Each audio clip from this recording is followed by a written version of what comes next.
Алешнет вести.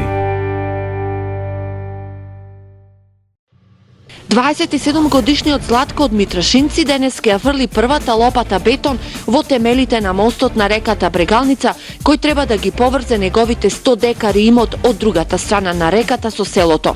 За него ова е значаен ден, кој ветува дека ќе му се олесни комуникацијата со имотот. Ми се јавија тамо дали ќе се дозволи, викам нема проблем, ќе ми за мост. Не тражам ништо, нема плашање, нема потреба. Може сите ќе минат по него и така. Жителите на Митрашинци за 40 дена ќе речат збогум на железниот мост преку кој 50 години поминуваа со мотика на рамо. Ако се направи подобро да поминува и трактори, поарно.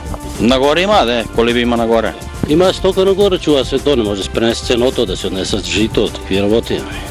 Сете да тако. А сега ако се направи, ќе ми подобро. Мостот ќе има челична конструкција, а инвестицијата вредна 2,5 милиона денари е на општина Берово.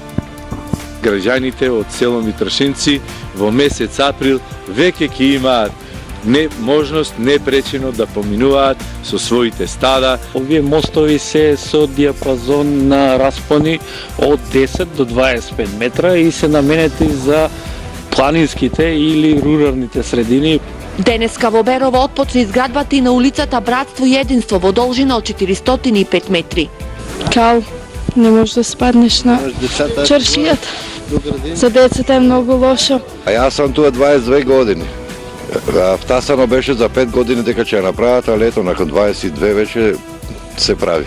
Декадата тука има инвестирано 1 милион денари, што значи дека и оваа година со дополнителна кондиција ќе учествуваме за другите населени места, односно улици таму каде што има ромско население. Градежните работи на улицата треба да завршат за 4 месеци.